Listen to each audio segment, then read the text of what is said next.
Bonjour les Microsoft, j'espère que vous allez bien. Aujourd'hui, nous allons parler de la conscience.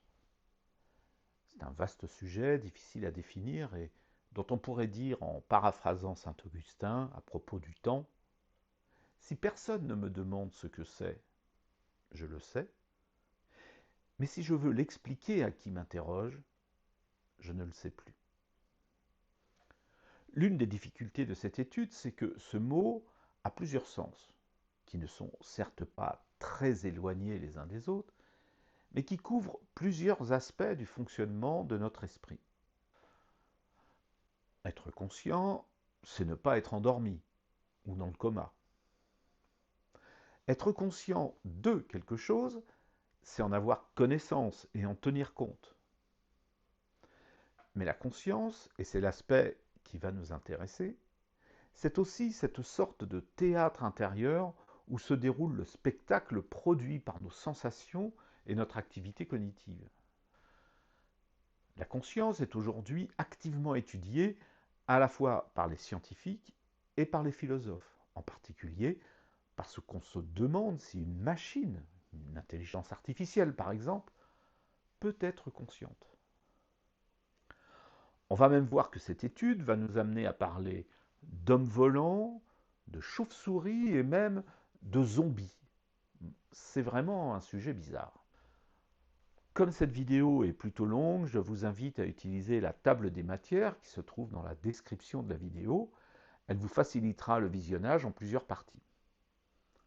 Pour commencer, pour mieux comprendre le périmètre de notre étude, je vais m'appuyer sur le Trésor de la langue française, qui est un excellent dictionnaire en ligne géré par le CNRS et qui nous donne cette définition très intéressante.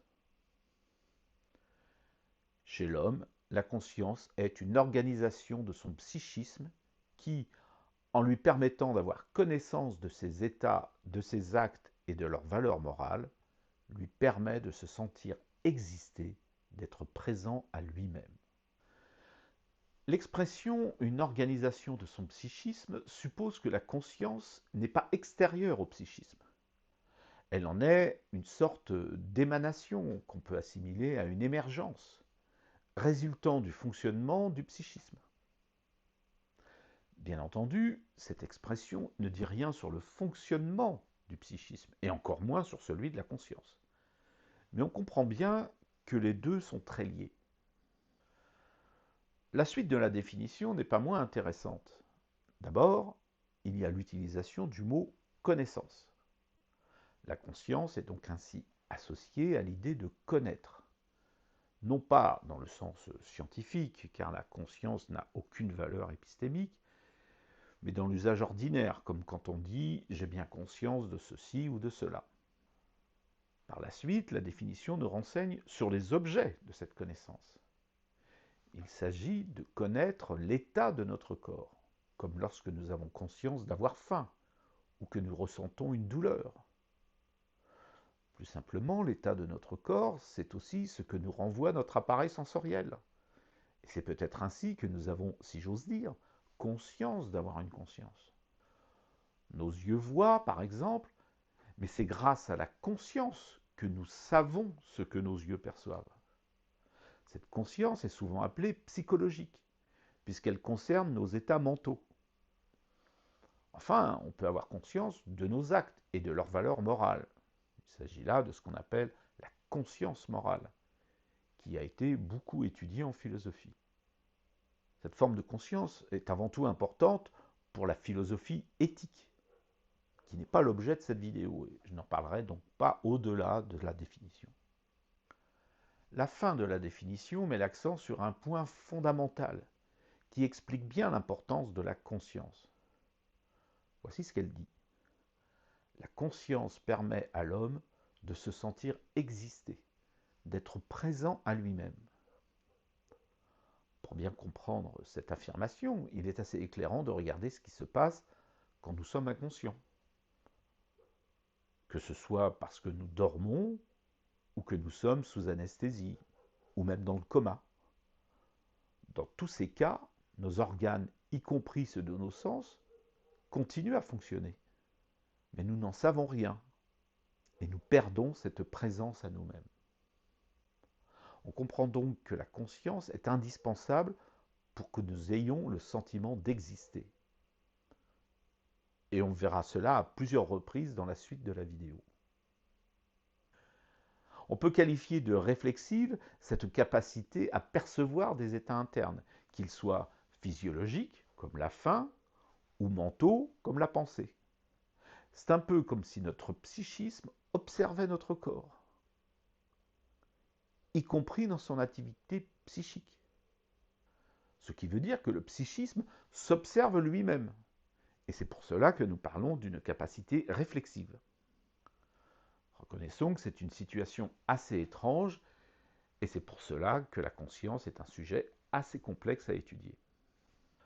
Comme souvent, je vais adopter dans la suite de cette vidéo une approche que j'apprécie particulièrement et qui se fonde sur l'histoire de la philosophie, car elle permet de se rendre compte que les idées n'apparaissent pas spontanément ou par hasard dans la tête de certains philosophes, mais qu'elles sont aussi le produit d'une histoire. Nous allons donc regarder comment le concept de conscience a été abordé au cours de l'histoire de la philosophie, et la propriété de réflexivité dont nous venons de parler va nous servir de guide et de critère. Commençons par le commencement, ce qui, en philosophie occidentale, veut dire qu'on va parler de la pensée antique, grecque en particulier. À cette époque, la notion moderne de conscience n'existait pas en tant que telle. Les philosophes parlaient plutôt de l'âme, qui se disait psyché, et qui correspond à ce que nous appelons l'esprit. Notons cependant qu'Aristote, dans son ouvrage De l'âme, admet que celle-ci a une activité réflexive, c'est-à-dire qu'elle est capable de se penser elle-même et de percevoir son activité. Par exemple, il suggère que nous percevons ce que nous percevons, ce qui est une forme de conscience de nos propres actes mentaux. Et il discute de la sensation de la sensation. Voyons voir ce qu'il en dit exactement. Puisque d'autre part nous sentons que nous voyons et entendons, il faut nécessairement ou bien que ce soit la vue qui permette de sentir que l'on voit, ou bien que ce soit un autre sens. De sorte que, ou bien deux sens porteront sur le même sensible, ou bien le même sens se percevra lui-même. Le titre même du chapitre dont je viens de lire le début est « Le sentiment de sentir ». C'est assez explicite sur cette capacité réflexive de la sensation. Mais globalement, chez Aristote, la conscience de soi n'est pas conçue comme une entité substantielle. C'est plutôt la conséquence naturelle du fait que l'âme est présente à elle-même, dans ses actes. Cela prépare l'idée, reprise plus tard par les philosophes médiévaux, que l'âme a une certaine lumière naturelle, interne, lui permettant de se connaître elle-même en même temps qu'elle connaît le monde. Un peu plus tard, entre le IVe et le Ve siècle après Jésus-Christ, saint Augustin développe l'idée de la conscience de soi. Il le dit dans une citation qui est assez célèbre, « N'allez pas au dehors, rentrez en vous-même. La vérité habite au plus intime de l'âme. »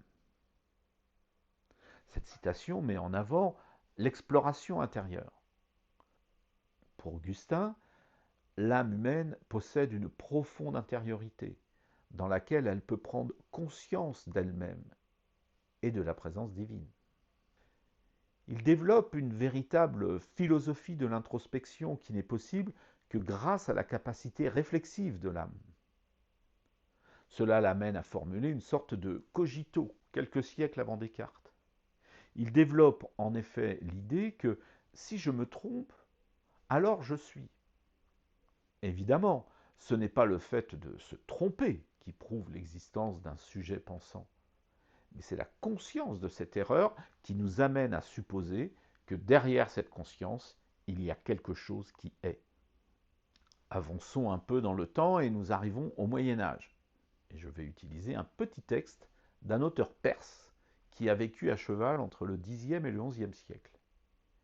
Il s'agit d'Ibn Sina, je ne suis pas sûr de bien prononcer son nom, plus connu en Occident sous le nom d'Avicenne, et surnommé par ses contemporains Cheikh el-Raïs, c'est-à-dire prince des savants. Comme beaucoup de philosophes de cette époque, il était fortement influencé par Aristote, et il nous a légué lui aussi un traité de l'âme.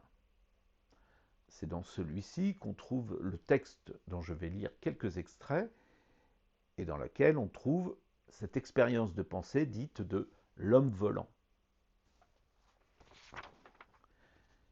Il faut que l'un de nous s'imagine qu'il a été créé d'un seul coup, et qu'il a été créé parfait, mais que sa vue a été voilée et privée de contempler les choses extérieures, qu'il a été créé tombant dans l'air ou dans le vide, de telle sorte que la densité de l'air ne le heurte, dans cette chute, d'aucun choc qui lui fasse sentir ou distinguer ses différents membres, lesquels, par conséquent, ne se rencontrent pas et ne se touchent pas.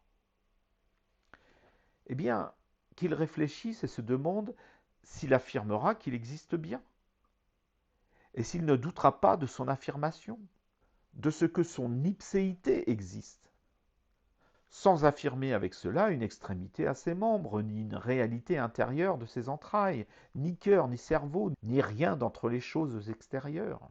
Bien mieux, il affirmera l'existence de son ipséité, mais sans affirmer d'elle aucune longueur, largeur ou profondeur. Par conséquent, cette ipséité dont est affirmée l'existence a quelque chose qui lui revient en propre, en ceci qu'elle est lui-même, par soi-même, non pas son corps et ses organes qui, eux, ne sont nullement affirmés. Ainsi a-t-on l'occasion d'attirer l'attention sur une voie qui conduit à mettre en lumière l'existence de l'âme comme quelque chose qui est autre que le corps, mieux, qui est autre que tout corps, et que lui, il le sait et le perçoit. S'il l'avait oublié, il aurait besoin d'être frappé d'un coup de bâton. La fin nous renseigne assez clairement sur le sort qui était réservé à ceux qui s'obstinaient dans l'erreur. On va donc tâcher de rester sur le chemin de la vérité. Ce texte, dans lequel certains ont vu un précédent au cogito cartésien, précédent qui viendrait après celui d'Augustin, nous dit essentiellement deux choses. La première, c'est que même si nous n'avions aucune perception venant de l'extérieur ou de l'intérieur de nos entrailles, nous continuerions à avoir des certitudes quant à l'existence de ce qu'il appelle notre ipséité, c'est-à-dire notre identité propre, ce qui fait que nous sommes nous-mêmes et pas un autre. Avicenne en conclut, comme le fera Descartes plus tard, que l'âme est séparée du corps, qu'elle est même d'une nature différente, puisqu'elle est différente de tout corps.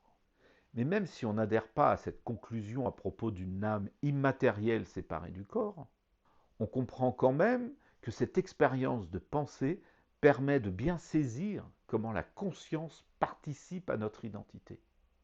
Continuons notre progression chronologique et nous arrivons au XVIIe siècle, dans lequel on va beaucoup s'intéresser à l'esprit en général et à la conscience en particulier. Descartes reprend la thèse antique et médiévale d'une âme séparée du corps et consciente d'elle-même, dans le fait même de penser. Enfin, quand je dis que l'âme est séparée du corps, je dois quand même préciser que, selon Descartes, elle siège dans le corps, et en particulier dans la glande pinéale, qui se situe dans le cerveau. C'est ainsi que Descartes pensait avoir trouvé la solution d'une âme immatérielle, mais qui interagit avec le corps. Remarquons une chose. Quand Descartes dit « je pense, donc je suis », il escamote en quelque sorte la conscience, car il devrait dire « j'ai conscience que je pense, donc je suis ». La précision est importante. À peu près à la même époque, le philosophe anglais John Locke reprend dans son essai sur l'entendement humain, paru en 1690, l'idée que l'esprit est conscient de lui-même, mais il l'utilise pour développer une théorie empiriste de l'identité personnelle. Locke définit explicitement la conscience comme, et je reprends ses propres mots, la perception interne que l'esprit a de ses propres opérations. Il écrit encore, par exemple, penser, c'est percevoir ce qui se passe en nous. Pour lui, chaque être humain a en lui cette faculté que j'ai appelée réflexive, de se percevoir soi-même en train de penser, de vouloir ou de sentir. Cette conscience accompagne nos diverses pensées et c'est elle qui nous permet de nous reconnaître comme une seule et même personne à travers le temps. Dans cette connaissance de nous-mêmes, la mémoire joue aussi un rôle important puisqu'elle prolonge la conscience dans le temps en rendant présente à l'esprit actuel les expériences passées. Mon souvenir d'une action passée fait que je la considère comme mienne, faisant partie de ma propre histoire. John Locke complète ainsi le lien qu'Avicenne avait établi entre la conscience et l'ipséité. Pour que ce lien existe, la conscience a besoin de la mémoire. Avec lui, l'identité n'est plus seulement un état, mais c'est une histoire. Toujours à la même époque, Gottfried Wilhelm Leibniz, brillant philosophe allemand, approfondit encore la théorie de la conscience en introduisant des idées intéressantes. Il invente même un terme, apperception, pour désigner la conscience réflexive qu'on a de nos perceptions. Dans ses nouveaux essais sur l'entendement humain, ouvrage dans lequel il dialogue en quelque sorte avec John Locke par l'intermédiaire de personnages fictifs, Leibniz explique que l'esprit contient une infinité de petites perceptions dont nous n'avons pas conscience distincte. Par exemple, lorsqu'on est au bord de la mer, on entend le bruit du ressac comme un tout, sans distinguer chaque vague. Pourtant, notre esprit reçoit bien les innombrables impressions de chaque petite vague, mais celles-ci sont trop faibles ou trop confuses pour atteindre le seuil de la conscience.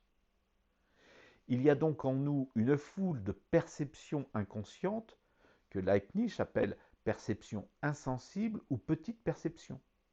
Ce sont des phénomènes mentaux réels, mais non aperçus par la conscience.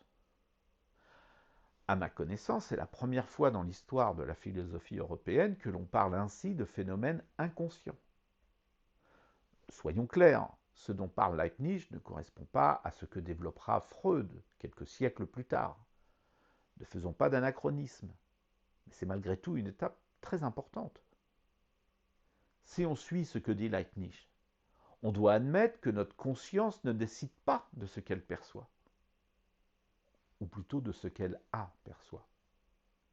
Il y a dans notre esprit d'autres mécanismes qui filtrent les informations, voire qui les manipulent, comme dans le cas du bruit des vagues, qui est aggloméré pour former le son unique du ressac.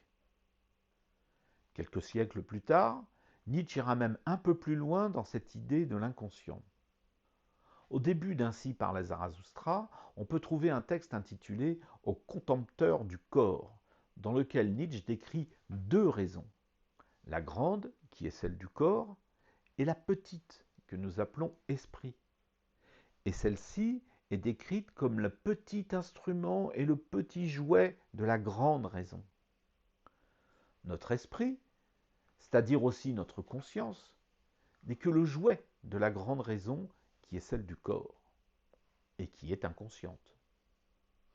En fait, dans ce texte, Nietzsche va beaucoup plus loin qu'une simple remise en cause de l'importance de la conscience. C'est en fait le libre arbitre lui-même qui est nié. Bon, cela dépasse le cadre de cette vidéo, mais cela reste une étape, là encore, importante dans notre conception de la conscience. Cette conception nietzschéenne sera reprise, approfondie et structurée par un psychologue très connu, je veux parler de Freud. Dès ses premiers travaux, il distingue trois systèmes dans l'appareil psychique. Le conscient, qui est tout ce que nous percevons et ressentons à un moment donné. Ensuite, il y a le préconscient, qui est composé par des contenus non présents à la conscience, mais qui peuvent y devenir accessibles, par exemple un souvenir qu'on peut évoquer. Et enfin, l'inconscient, où siègent des contenus refoulés, inaccessible à la conscience, sans travail psychique particulier, mais qui influence nos pensées, nos désirs et nos actes. Freud reprend cette idée nietzschéenne selon laquelle, et je le cite, « le moi n'est pas maître dans sa propre maison ». La conscience, pour Freud, est comme un organe sensoriel. Elle perçoit ce qui se passe à la surface de l'appareil psychique, mais elle ne dirige pas les processus mentaux. Elle sert à recevoir ce qu'on peut appeler des signaux, comme le plaisir, le déplaisir ou l'excitation, mais elle ne les produit pas. Dans son ouvrage Le moi et le ça, il précise même « La conscience est la surface du système psychique. Ce qui parvient à la conscience est souvent déjà le produit de processus inconscients. » Autrement dit, nous prenons conscience après coup de ce que l'inconscient a déjà préparé. Avec Freud, la conscience perd définitivement le rôle et surtout la place qu'elle avait jusqu'alors dans les conceptions de l'esprit. À peu près à la même époque, c'est-à-dire à cheval entre le XIXe et le XXe siècle, un philosophe va accorder à la conscience un rôle très important. Il s'agit d'Henri Bergson. Dans l'Évolution créatrice, publiée en 1907, Bergson lie la conscience à la nécessité d'agir. La vie, dit-il, tend vers la liberté, mais se heurte à la résistance de la matière. Plus un être est capable d'actions imprévisibles, plus il est conscient. C'est pourquoi la conscience s'éveille au moment de choix, de décision, de nouveauté. Il dit « La conscience est synonyme d'invention et de liberté ». Chez l'animal, elle s'accroît à mesure que le comportement devient souple et inventif. Chez l'homme, elle atteint son point culminant car il est capable de rompre avec l'automatisme et de créer des réponses inédites. Cette conception de la conscience est intimement liée à ce que Bergson appelle l'élan vital, ce qui l'amène à rejeter le déterminisme physiologique ou psychologique. Être conscient, c'est être libre. Mais pas au sens de faire des choix arbitraires, mais de pouvoir apporter des solutions créatives aux situations qui se présentent. La liberté dont parle Bergson n'est pas la licence, mais la création en vue de l'action. Nous allons maintenant faire un petit saut de quelques décennies dans le temps pour arriver à la période de l'après-guerre. Période qui fut particulièrement riche en réflexion sur la conscience. En début de vidéo, je vous avais dit qu'on allait parler d'hommes volants, de chauves-souris et de zombies. Alors, pour l'homme volant, c'est déjà fait. Pour les zombies, vous allez devoir attendre encore un petit peu. Mais nous allons maintenant parler de chauves-souris. Thomas Nagel, un philosophe né à Belgrade mais dont les parents ont migré aux États-Unis, publia en 1974 un article intitulé « What it is like to be a bat ». C'est-à-dire, en français, qu'est-ce que cela fait d'être une chauve-souris? Batman aurait peut-être pu répondre à cette question, mais comme nous ne sommes pas Batman, nous devons réfléchir un peu, et c'est ce que Thomas Nagel nous invite à faire. Voyons voir ce qu'il en dit. À l'heure actuelle, nous savons que la plupart des chauves-souris perçoivent le monde extérieur principalement par sonar ou écolocalisation, détectant les réfractions provenant d'objets situés à l'intérieur de leur champ perceptif, de leurs propres cris brefs, subtilement modulés, émis à haute fréquence. Leurs cerveaux sont conçus de manière à établir une corrélation entre les impulsions venues de l'extérieur et les échos subséquents. Et l'information ainsi acquise permet aux chauves-souris de faire des discriminations précises relatives à la distance, à la forme, au mouvement et à la texture des objets, comparables à celles que nous faisons par l'intermédiaire de la vision. Mais le sonar d'une chauve-souris, bien qu'il soit de toute évidence une forme de perception, n'est pas semblable dans sa manière d'opérer à un sens quelconque que nous possédions. Et il n'y a pas de raison de supposer qu'il ressemble subjectivement à quoi que ce soit dont nous puissions faire l'expérience et que nous puissions imaginer. Ceci semble créer des difficultés pour la notion de l'effet que cela fait d'être une chauve-souris. On a vu que dans les conceptions historiques de la conscience, il y avait une opposition entre une approche spiritualiste, qui considère que l'âme ou l'esprit est détaché du corps, et une conception matérialiste pour laquelle cette âme ou cet esprit est une émanation du corps. Thomas Nagel dépasse en quelque sorte cette opposition. Ce qu'il nous dit, c'est que bien que nous comprenions assez bien comment fonctionne l'appareil d'écolocalisation de la chauve-souris, nous ne savons pas ce qu'elle ressent. Nous ne savons pas ce que perçoit sa conscience. Ce qui veut dire que nous ne savons pas quel effet cela fait d'être une chauve-souris. Cette connaissance est totalement inaccessible, que l'on soit spiritualiste ou matérialiste. Thomas Nagel redéfinit en quelque sorte la question de la conscience. Selon lui, ce qui est important, c'est de comprendre l'effet que cela fait, que cela soit d'être une chauve-souris ou de percevoir la couleur rouge. En effet, si deux personnes regardent un objet d'une certaine couleur, on ne peut pas être certain qu'elles perçoivent exactement la même chose.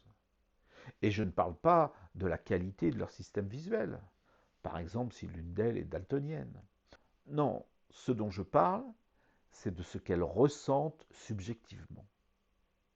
Cela nous amène à définir ce qu'est un qualia. C'est un terme utilisé en philosophie de l'esprit qui désigne les qualités subjectives de l'expérience consciente, c'est-à-dire ce que cela fait d'éprouver quelque chose.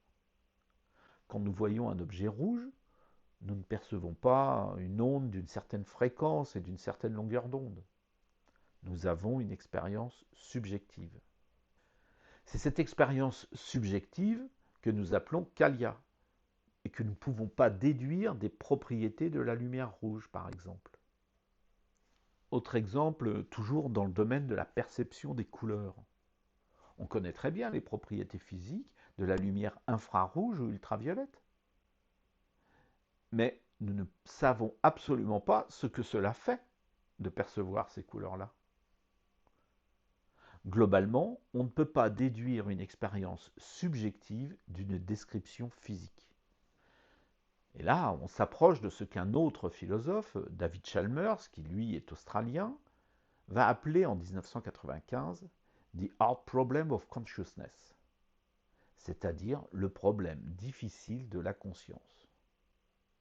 Il reprend l'analyse de Thomas Nagel, mais il pousse la question un peu plus loin en se demandant pourquoi les processus physiques devraient-ils donner lieu à une vie intérieure riche. C'est cela le problème difficile.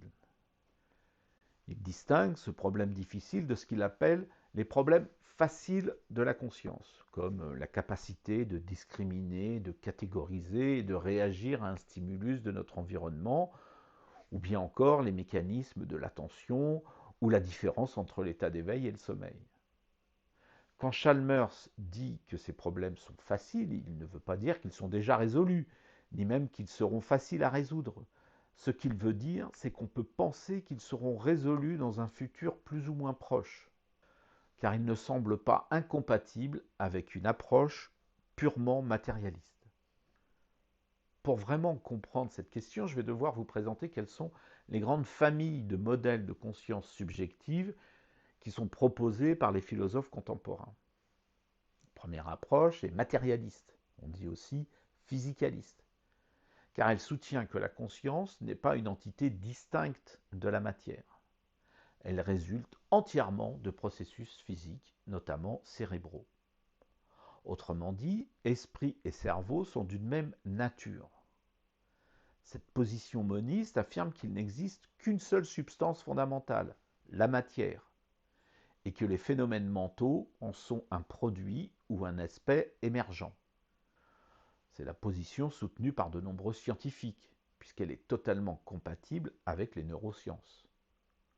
Par exemple, les théories de l'espace de travail neuronal global, développées par Stanislas Dehaene et Jean-Pierre Changeux en France, soutiennent que la conscience correspond à l'intégration globale de l'information dans le cerveau, accessible à de nombreux systèmes cognitifs. Autre argument en faveur de cette approche, c'est qu'elle est compatible avec la théorie de l'évolution. La conscience serait apparue graduellement comme une sorte de conséquence de l'évolution du cerveau et de ses capacités cognitives. Cet argument permet d'expliquer ainsi pourquoi on peut observer chez certains animaux des formes de conscience, même si, comme on l'a déjà dit, on ne sait pas ce que cela fait d'être une chauve-souris ou une vache dans les prés. Dans cette perspective physicaliste, expliquer les mécanismes neuronaux de l'attention, la mémoire de travail, etc., revient à expliquer la conscience elle-même. Le problème, c'est que cette approche physicaliste ne répond pas à la question de Chalmers. Comme on l'a déjà dit, la connaissance des processus neurophysiologiques ne permet pas de savoir ce que ça fait de voir du rouge, d'entendre une trompette ou d'avoir faim. C'est exactement ce qui a amené Chalmers à faire la différence entre le problème difficile et les problèmes faciles. Dans l'approche physicaliste, on pense qu'il n'y a que les problèmes faciles. Et on ne s'intéresse ni au qualia, ni à l'expérience subjective. On est là face à ce que certains ont appelé un fossé explicatif.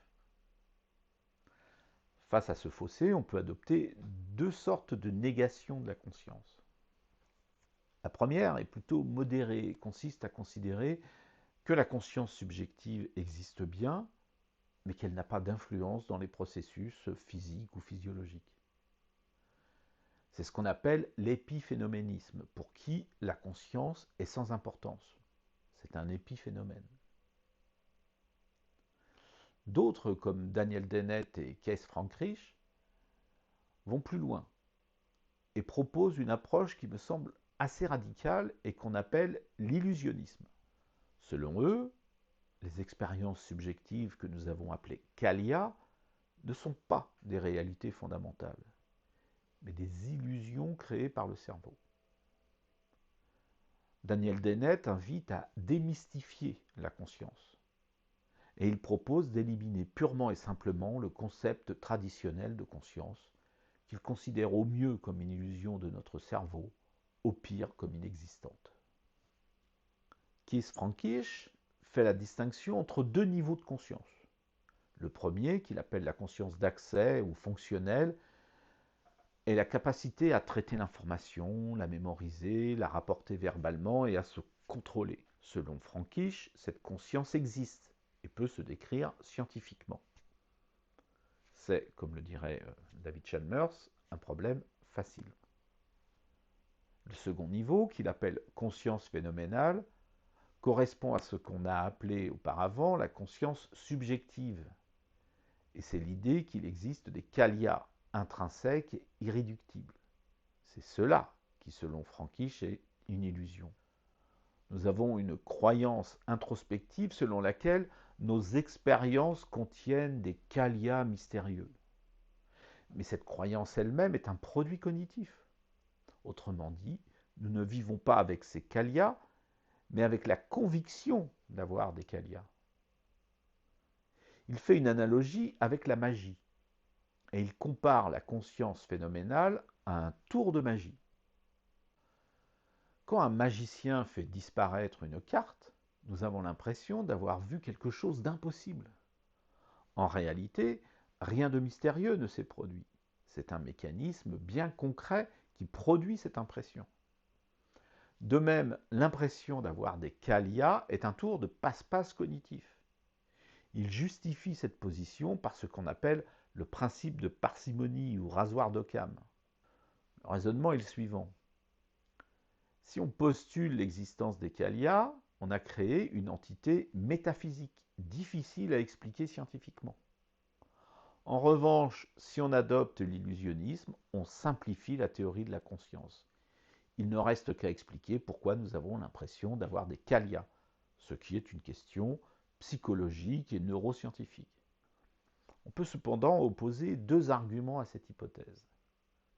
Le premier argument, c'est que l'illusionnisme nie une évidence. Nous avons tous des expériences subjectives dès que nous sommes éveillés. Nous voyons des choses, nous entendons des sons, nous percevons nos pensées et certains de nos états internes.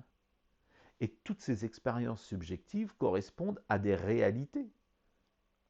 Par exemple, si deux personnes voient un arbre, nous pouvons vérifier qu'elles voient bien le même arbre, par exemple en leur demandant de le décrire ou de le dessiner ou en le comparant avec une photo. Il faudrait donc admettre que le système cognitif crée des illusions qui correspondent assez bien à des réalités. Mais dans ce cas, pourquoi les appeler des illusions?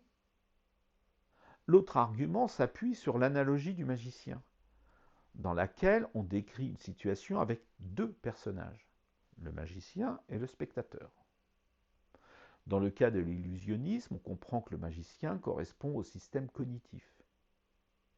Mais qui est le spectateur si ce n'est la conscience? Le problème donc de cette expérience de pensée, c'est qu'elle suppose l'existence au sein de notre esprit de deux entités différentes, une qui corresponde au magicien et l'autre au spectateur. Leibniz, la psychanalyse et la science moderne ont montré que la conscience ne percevait pas directement ce qui nous provient des mondes extérieurs et intérieurs. Il y a un travail inconscient ou subconscient qui filtre et transforme nos sensations primaires. Mais ce filtrage et ces transformations ne sont pas des illusions, mais des traitements sélectionnés par l'évolution pour satisfaire des besoins adaptatifs. Nous sommes donc dans une sorte d'impasse. Le modèle physicaliste crée un fossé explicatif qui n'est comblé ni par l'épiphénoménisme ni par l'illusionnisme. Il nous reste à explorer deux autres voies, le dualisme et le panpsychisme. Et peut-être que les zombies nous permettront de choisir la meilleure hypothèse. Commençons par le dualisme qui postule que la conscience ne peut pas s'expliquer par la seule matière. Selon lui, il y aurait deux types de réalités fondamentalement distinctes, typiquement la réalité physique et la réalité mentale, reliées d'une manière spéciale.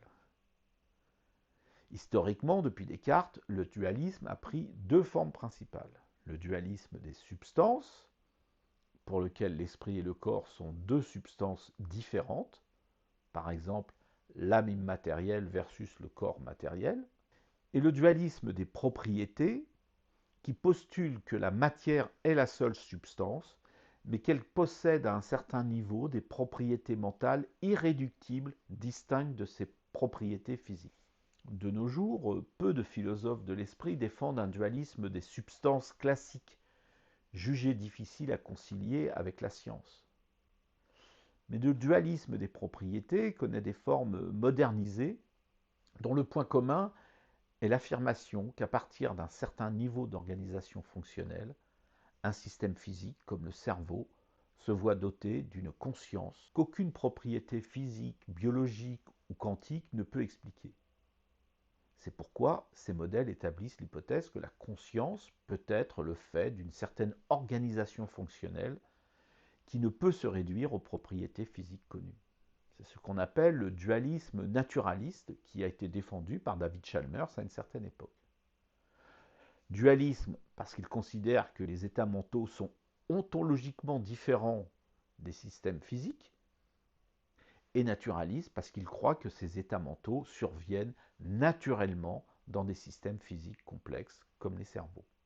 Notons que la conscience ne peut apparaître qu'à partir d'un certain niveau d'organisation cérébrale. Dans le monde vivant, elle n'est pas réservée aux êtres humains, mais elle n'est pas non plus présente chez tous les êtres vivants. Il faut que ceux-ci aient atteint un certain niveau de complexité fonctionnelle. Mais notons aussi que, selon cette hypothèse, comme la conscience dépend du niveau de l'organisation fonctionnelle, mais pas des propriétés physiques de celle-ci, elle pourrait tout aussi bien apparaître dans des systèmes techniques comme les ordinateurs, en particulier grâce à l'intelligence artificielle. Nous pouvons maintenant regarder une autre hypothèse qui est le panpsychisme. Celui-ci défend l'idée que la conscience est une propriété omniprésente de la réalité physique. Toute matière possède un aspect mental, même à un niveau fondamental. Autrement dit, Au lieu d'émerger de la matière à partir d'un certain degré de complexité biologique, comme le postule le dualisme naturaliste, la conscience serait intégrée dans la trame de l'univers, depuis les particules élémentaires jusqu'au cerveau. Cette doctrine est assez ancienne et on en trouve des formes chez Spinoza, Leibniz avec les monades, ou dans la France du XXe siècle, chez Henri Bergson et chez Raymond Ruyet. Le principal attrait du panpsychisme est qu'il propose une voie médiane entre physicalisme et dualisme. Plutôt que d'ajouter une substance mentale séparée comme dans le dualisme, ou de nier la conscience subjective comme on l'a vu avec l'illusionnisme, le panpsychisme suggère que la matière elle-même a deux aspects. Un aspect extérieur que décrivent les sciences physiques avec la masse, la charge électrique, etc. Et un aspect intérieur potentiellement phénoménal. Dans ce cas, peut-être que la nature intrinsèque de la matière ressemble à un certain niveau à de la proto-conscience. Une variante de l'hypothèse panpsychique a été soutenue dans les années 1990 par un physicien renommé, Roger Penrose, et un anesthésiste, Stuart Hameroff. Selon lui, la conscience émerge de processus quantiques se déroulant à l'intérieur des neurones du cerveau, plus précisément au sein de structures nommées microtubes. Bon, je ne vais pas entrer dans le détail de cette théorie, mais le soutien de cette hypothèse, qu'on appelle réduction objective orchestrée par un physicien aussi renommé que Roger Penrose, lui a valu de faire l'objet d'attentions toutes particulières, à la fois de la part de philosophes et de scientifiques. Mais malheureusement, les preuves expérimentales manquent encore pour la confirmer. Mais cette théorie présente cependant une difficulté majeure. En effet, la grande difficulté théorique du panpsychisme, très débattue récemment, est le problème de la combinaison. Si chaque électron ou chaque atome a une forme minuscule de protoconscience, comment ces micro-expériences se combinent-elles pour former notre conscience macroscopique? Par exemple, si mon cerveau est composé de milliards de particules conscientes, pourquoi n'ai-je qu'une seule expérience unifiée et pas des millions d'expériences séparées? On le voit, chaque tentative d'explication de ce qu'est la conscience subjective se heurte à un problème qu'elle ne sait pas résoudre. C'est bien pour cela que David Chalmers qualifie cette question de problème difficile. Pour nous aider, et comme je vous le promets depuis le début de cette vidéo, je vais maintenant vous proposer une autre expérience de pensée. Et il s'agit du zombie philosophique. Cette idée est apparue pour la première fois en 1974 dans un texte de Robert Kirk intitulé Zombies versus matérialistes. Puis elle a été reprise par Thomas Nagel et David Chalmers. En quoi consiste donc cette expérience de pensée? Imaginons un être qui serait une copie exacte d'un être vivant doté de conscience. Quand on dit copie exacte, on veut dire qu'il serait parfaitement identique à l'être conscient à la molécule près. Cette copie aurait donc exactement le même comportement que l'être conscient, c'est-à-dire il parle, il agit, il ressent de la douleur, et il rit, et il pourrait même écrire un livre sur la conscience. Mais on suppose, et c'est là le point capital, que cet être n'a aucune vie intérieure, aucune conscience subjective, aucun qu'est-ce que cela fait d'être lui. Cet être, c'est ce qu'on appelle un zombie philosophique. Pour David Chalmers, le fait que l'existence d'un tel être soit concevable prouve que le physicalisme a tort. L'identité physique ne permet pas de déduire la conscience. C'est donc que celle-ci ne dépend pas de propriétés physiques ou biologiques. Il faut quelque chose en plus. Autrement dit, Chalmers distingue le monde métaphysiquement possible, c'est-à-dire ce qui pourrait exister, du monde physiquement possible, déterminé par ce que permettent les lois de la nature. Cette expérience de pensée a été beaucoup commentée, généralement négativement. On peut résumer les contradictions ainsi.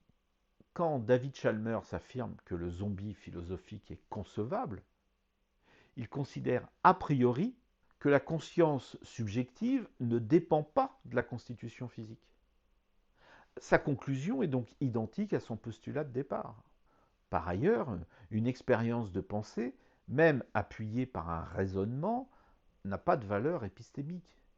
Elle ne dit rien sur le monde réel. C'est à peu près ce que nous dit Kant à propos des apories de la raison, dont on peut à la fois démontrer qu'elles sont vraies et qu'elles sont fausses. Dans le cas du zombie philosophique, selon que vous privilégiez une approche physicaliste, dualiste ou panpsychique, vous affirmerez que le zombie est concevable ou pas. Cette expérience de pensée nous permet donc d'illustrer les différentes hypothèses sur la conscience, mais elle ne permet pas de trancher entre elles. Nous voici donc arrivés au terme de ce long cheminement à travers l'histoire de la philosophie, et malheureusement, comme dans les meilleurs dialogues socratiques, nous ne pouvons conclure que par une aporie. Nous ne savons pas vraiment ce qu'est la conscience subjective. Nous la vivons au quotidien, mais dès que nous cherchons à la définir et à comprendre comment elle fonctionne, nous nous heurtons à des difficultés insurmontables. Face à cette aporie, nous allons nous tourner vers la science, pour voir si elle peut nous aider à progresser et à mieux comprendre notre sujet. Tout d'abord, nous allons vérifier la validité de l'hypothèse qui postule que la conscience n'a pas directement accès à nos sensations. On se souvient qu'on trouve les premières traces de cette idée chez Leibniz et qu'elle a été développée par la suite, en particulier par Freud. Prenons en exemple le cas de la vision. Le circuit qui mène de la perception par nos yeux à la conscience de cette vision est assez long et tortueux. Je vais vous en décrire les principales étapes, mais qui sont à peu près les mêmes pour tous les sens. Seul l'odorat bénéficie d'un traitement particulier, mais qui n'est pas très important pour notre étude. Tout d'abord, les photorécepteurs de la rétine, c'est-à-dire les icônes et les bâtonnets, transforment la lumière en signaux électriques qui vont être transportés jusqu'au cerveau par le nerf optique. Ensuite, une première analyse est faite par le thalamus, qui transmet le résultat de cette analyse vers le cortex visuel primaire, où est faite la détection des contours, des couleurs et des orientations. Puis, dans les aires visuelles secondaires, il y a intégration de la forme, du mouvement, de la profondeur, etc. Puis dans la voie ventrale, notre cerveau identifie les objets et les visages, alors que dans la voie dorsale, on localise le où, c'est-à-dire l'orientation spatiale, et le comment. Le parcours de notre image visuelle est presque terminé, mais il reste une avant-dernière étape dans la zone fronto-pariétale qui permet la coordination de la perception avec l'attention et la mémoire de travail. Et enfin, le parcours se termine par l'activation coordonnée d'un réseau global. La perception devient consciente, stable et rapportable verbalement. Si je vous ai donné dans le détail le parcours cérébral d'une simple perception visuelle, c'est pour bien montrer à quel point ce que la conscience perçoit a été transformé par une série de traitements inconscients effectués dans différentes zones du cerveau. Si, comme le disait Freud, le moi n'est pas maître dans sa propre maison, c'est d'abord parce qu'il n'a pas accès aux informations brutes de son environnement, telles qu'elles ont été perçues par nos organes sensoriels. Pour bien comprendre la puissance de ces traitements effectués de façon inconsciente, je vais prendre deux exemples. Le premier concerne le sommeil. Quand nous dormons, nous ne percevons plus rien de notre environnement. Certes, nos yeux sont comme obstrués par nos paupières, mais nos oreilles, notre nez et notre toucher ne sont aucunement bloqués de façon physique. Pourtant, nous ne percevons rien. Enfin, quand je dis rien, ce n'est pas tout à fait vrai. Selon les personnes et ce qu'on appelle la lourdeur de leur sommeil, nous pouvons être réveillés par certains bruits ou par certaines odeurs. C'est-à-dire que l'inconscient continue à percevoir et analyser les sensations issues de notre environnement. Et il décide, en quelque sorte, de nous réveiller et de transmettre ces informations à la conscience. Le deuxième exemple est peut-être encore plus significatif. Imaginez que vous vous trouviez dans une réception assez bruyante et que vous entretenez une conversation avec une ou plusieurs personnes. Votre attention est focalisée sur cette conversation et vous ne percevez plus le bruit ambiant que de façon assez confuse. Pourtant, à un moment donné, si quelqu'un extérieur à votre conversation prononce votre nom ou celui d'une personne qui vous est chère, ou tout autre mot qui vous concerne, votre attention va être détournée vers cette personne. C'est ce qu'on appelle l'effet cocktail party. Encore une fois, notre inconscient filtre le bruit ambiant tant qu'il ne nous concerne pas. Mais il peut porter à notre attention une conversation particulière si elle nous concerne. On voit là que le travail inconscient est loin d'être neutre. Ce n'est pas notre conscience qui décide d'être attentive à telle ou telle conversation. C'est bien le travail souterrain de notre inconscient. Le pire, c'est que nous ne pouvons même pas décider des critères qui vont être utilisés lors de ces traitements et de ces filtrages. Nous ne sommes décidément pas maîtres dans notre maison. Précisons un point. Si cet ensemble de traitements que je vous ai décrits confirme bien l'importance de l'inconscient, la science ne dit pour l'instant rien sur la structure de cet inconscient, telle qu'elle a été décrite par Freud. On connaît à peu près les fonctions principales des différentes zones dont nous avons parlé, mais on ne sait pour l'instant que peu de choses sur les aspects qu'on peut qualifier de psychologiques de ces différents traitements. Par exemple, dans les dernières étapes, quand les perceptions sont coordonnées avec la mémoire, on ne sait pour l'instant pas grand-chose sur de potentiels mécanismes de refoulement ou de désir. Notons que j'ai pris en exemple la conscience de la vision et des perceptions sensorielles en général. Mais en fait, on trouve des circuits semblables pour d'autres fonctions comme la mémoire, qui, à la différence de celle des ordinateurs, ne restitue pas fidèlement ce qu'elle a enregistré. Il suffit pour s'en convaincre de comparer les témoignages de différentes personnes ayant assisté à la même scène. On ne peut que constater que le lien entre l'activité cérébrale et notre vie intérieure reste encore assez mystérieux. Mais en ce qui concerne l'objet de cette vidéo, il est maintenant clairement établi qu'on ne peut parler de la conscience sans se préoccuper aussi de l'inconscient. Celui-ci étant pris dans un sens littéral assez simple de tout ce qui n'est pas conscient. Certes, cette constatation est importante, mais au final, nous ne savons toujours pas grand-chose sur ce que Chalmers appelait la question difficile, c'est-à-dire le pourquoi et le comment de ce que cela fait d'être ce que nous sommes, ou le lien entre le fonctionnement physique et le fonctionnement subjectif. Une question fondamentale qui traverse les débats sur la conscience est la suivante. La conscience est-elle simplement spectatrice ou bien est-elle aussi active dans nos décisions et nos pensées? C'est la question du libre arbitre, qui a lui aussi fait l'objet de nombreux débats au cours de l'histoire, et qui se poursuivent très activement de nos jours, à la fois chez les philosophes et chez les scientifiques. Si ces sujets vous intéressent, je vous mettrai quelques liens dans la description de la vidéo vers des présentations à propos des expériences dites de Libet, du nom du premier biologiste qui a essayé de mesurer le temps qui existe entre l'activation des zones motrices du cerveau et la conscience de la décision du mouvement. C'est assez éclairant sur la question du libre arbitre. Avant de finir cette vidéo, je voudrais vous présenter quelques-uns des livres qui m'ont permis de la réaliser. Alors il y a ce livre, une brève introduction à la conscience de Anaka Harris, qui est une journaliste, je crois, oui c'est ça, et elle travaille entre autres pour le New York Times, mais aussi des magazines scientifiques américains.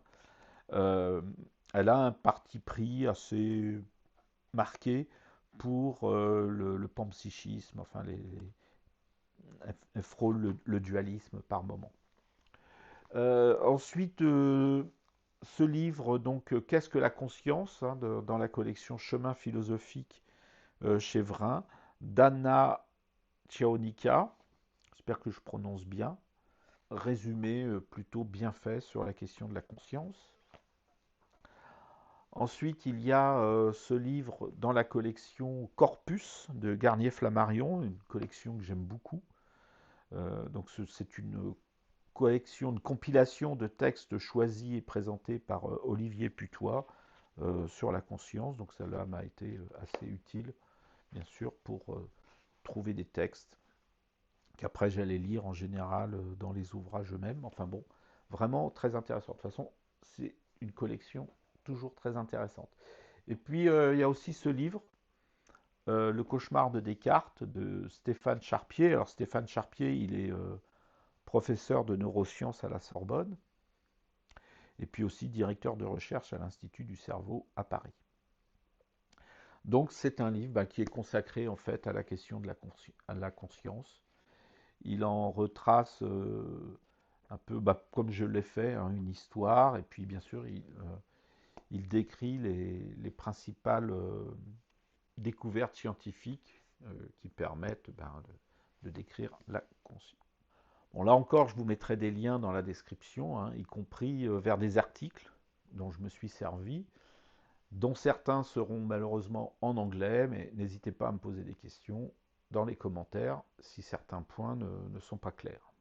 D'ailleurs, c'est une remarque générale, n'hésitez surtout pas à mettre des commentaires, que ce soit positivement ou négativement, cela m'est utile dans tous les cas. Certaines de mes vidéos ont un pourcentage assez important de pouces vers le bas, enfin, quand je dis assez important, de l'ordre de 4-5%, ce qui est beaucoup plus que la plupart, à peine 1%. Mais en fait, le problème, c'est que je ne sais pas pourquoi. Donc, si vous n'aimez pas mes vidéos, enfin certaines de mes vidéos, ou toutes mes vidéos, n'hésitez pas à me dire pourquoi. Cela me sera utile. Donc nous voici arrivés au terme de cette vidéo. Comme d'habitude, j'espère qu'elle vous a intéressé. Si c'est le cas, n'oubliez pas de mettre des pouces vers le haut. Hein, vous avez aussi le droit d'en mettre vers le bas. Et de vous abonner à la chaîne pour être informé des prochaines parutions. Je vous dis donc à bientôt et en attendant, prenez bien soin de vous.